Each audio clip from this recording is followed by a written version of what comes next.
Okay students, one another topic that is astronomical telescope. Telescope क्या होता है? It is a device that is used to see the far away objects, right? हम क्या करते हैं astronomical telescope को दो पार्ट्स में डिवाइड करते हैं। पहला case in case of the normal adjustment, यानी जब हमारे पास जो फाइनल इमेज है वो आपके पास इन्फिनिटी पे बनती है। तो हम सबसे पहले जो इसकी फिगर देखते हैं, यहाँ पे भी आपके पास दो लेंसेज होंगे। एक आपके पास लार्ज अपर्चर का लेंस होगा, that is called as objective lens, उसको हम ऑब्जेक्टिव लेंस बोलेंगे। और एक स्मॉल अपर्चर का लेंस होगा, that is called as eye lens, right, that is called as eye lens. अब सबसे आई लेंस को हम लोग बाद में बनाते हैं, सबसे पहले यहाँ पे डायग्राम देखते हैं। देखिए ये आपके पास रेज ऑफ लाइट है।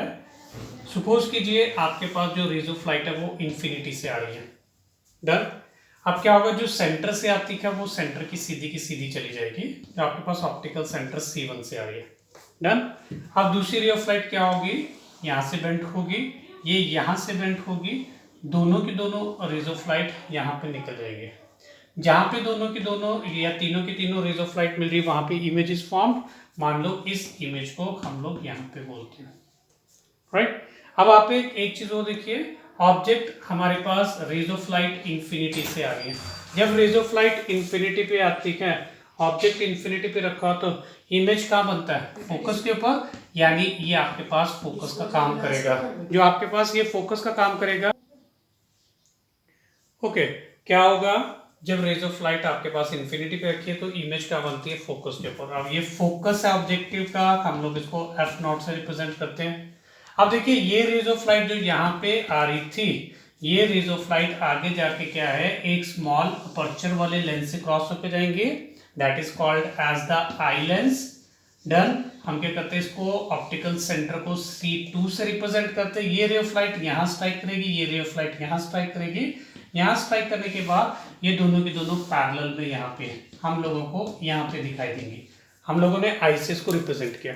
अब दोनों की दोनों रेज ऑफ लाइट एक्चुअल में कहीं नहीं मिल रही है, तो हम लोग क्या करते हैं, इनको इन्फिनिटी पे जाके जो नहीं मिलती है तो हमने कहा that is the final image is formed at infinity. Okay, हम लोगों को हर इसमें जो होती है वो मैग्निफिकेशन निकालनी होती है। व्हाट इज मैग्निफिकेशन, हमने पढ़ा था, this is equal to angle made by the image to the angle made by the object.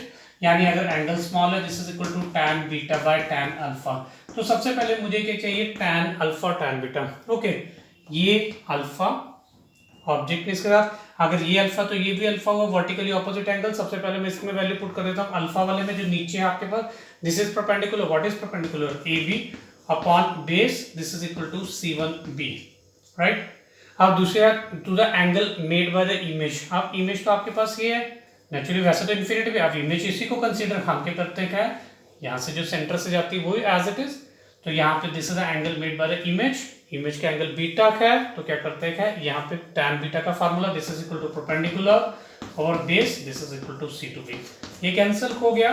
जब आपके पास मैग्निफिकेशन क्या आई, आपके पास जो magnification, this is equal to C1B by C2B। Now you can just substitute the values. What is C1B? C1B, this is the focal length, this is equal to F0. Done. C2B, C2B आपके पास है, focus में बन रही है, this is the focal length of the eye lens, this is equal to FE। लेकिन देखिए incident ray इधर को जा रही है, इधर को हम उससे ये वाला डिस्टेंस तो ठीक है, ये वाला उल्टा दे रहे हैं, तो हमारे पास विद नेगेटिव साइन कन्वेंशन आपके पास ये आ जाएगा।